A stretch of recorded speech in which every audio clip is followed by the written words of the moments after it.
May nagtanong ano daw yung body list. Halimbawa, nasa page ka na, ayan.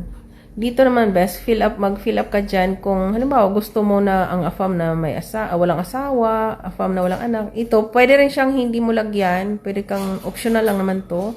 Kung para sa'yo kahit sino, okay lang sa'yo. Pero halimbawa, kung ayaw mo nang may anak, lagyan mo siya ng pindutin mo dito kung anong gusto mo. Kung gusto mo na makapili ng walang anak, walang asawa before, ganun. Pwede rin wala. Kung wala, ayan, search mo na. Ayan, nagtanong saan yung wink. Nasa katabi nila, best. Ayan, yung send ka ng wink, write a message, ganon, add to body list. I-add mo siya sa body list mo para hindi mawala. Mas marami kang piniling AFAM na sinda ng wink at messages. Mas marami kang chances na makatagpo ng tamang AFAM.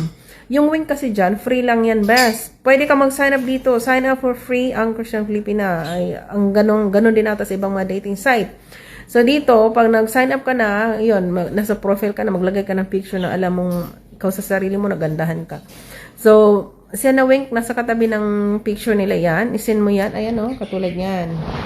Ayan. Mag-write ka ng message. Pag na-typean ka ng AFAM, nagustuhan ka, ipa-follow ka niyan at mag-communicate na kayo. So, ganun ang gawin mo. Wala nang rason-rason, best, kung bakit hindi ka makasali, bakit hindi ka makatagpo. Kung hindi ka nakatagpo, hindi pa tamang panahon, huwag ka lang sumuko. Tuloy-tuloy ka lang, best. Ganun ang gawin mo.